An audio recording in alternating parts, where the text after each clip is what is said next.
23 and a half minutes after 7 a.m. live on SAFM, South Africa's news and information leader. The National Prosecuting Authority is to seek a court review of the ruling in favor of suspended prosecutor Glenys Breytenbach. A disciplinary hearing found Breytenbach not guilty on all 15 counts brought against her by the NPA. The NPA says the findings are factually incorrect and legally unsustainable. It wants a court to set aside the findings and replace them with a finding of guilty against Breytenbach. Well, we were scheduled to talk to the NPA spokesperson. They seem to have decided against commenting on this issue for us this time. But let's get some analysis on what is going on here. Reaction. We're joined on the line by Lawson Naidoo, Executive Secretary of the Council for the Advancement of the South African Constitution. Mr. Naidoo, good morning. Good morning, Kolani. What did you make of the announcement yesterday by NPA that they will take this matter? In fact, they seem to be quite angry about the outcome and they want to take it up to the courts. Well, one's initial reaction is one of utter surprise, and it certainly seems that this is an abuse of judicial process now, and it's an immature and emotional response that is lacking in substance or merit.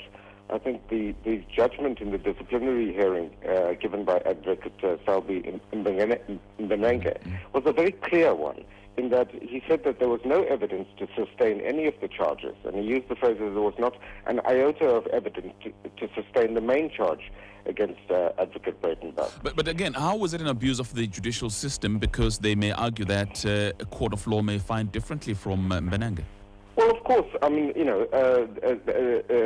judicial review processes are there for exactly that reason. But the basis of this, the appeal and the clarity of the judgment from the chair of the disciplinary hearing was such, and he even went so far as to suggest that the barrage of charges that was brought against Advocate Breytenbach may actually constitute victimization of her.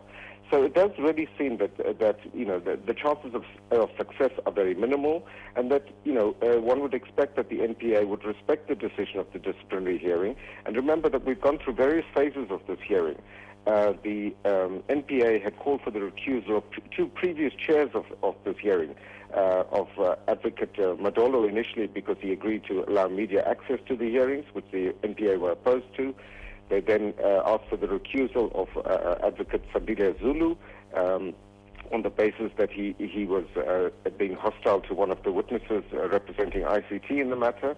So, it does really seem as if this is a witch hunt against Advocate Breytenbach, and that it's an attempt to intimidate and browbeat her into submission. But why would there be a witch hunt against any prosecutor? Are you also saying what others have said? Because they've sought to define what has happened with Advocate Breytenbach within the context perhaps of dysfunctionality within the NPA. Well, I think the issue of dysfunctionality is certainly one that needs to be addressed. I think there is a crisis in the National Prosecuting Authority, as we've been arguing on the basis of the fact that so many high-profile cases have been lost by the NPA recently. But I think the other question that needs to be asked is what the stakes are obviously very high in this matter. So what really is at stake? Is it that the NPA is going all out to try and attack Advocate Breytenbach in order to protect other powerfully connected people? That obviously is the question that we need to ask. Gee, all right. Let me thank you very much for coming through. Lawson Naidoo of Casac. Thanks indeed for your insights in as far as this matter is concerned.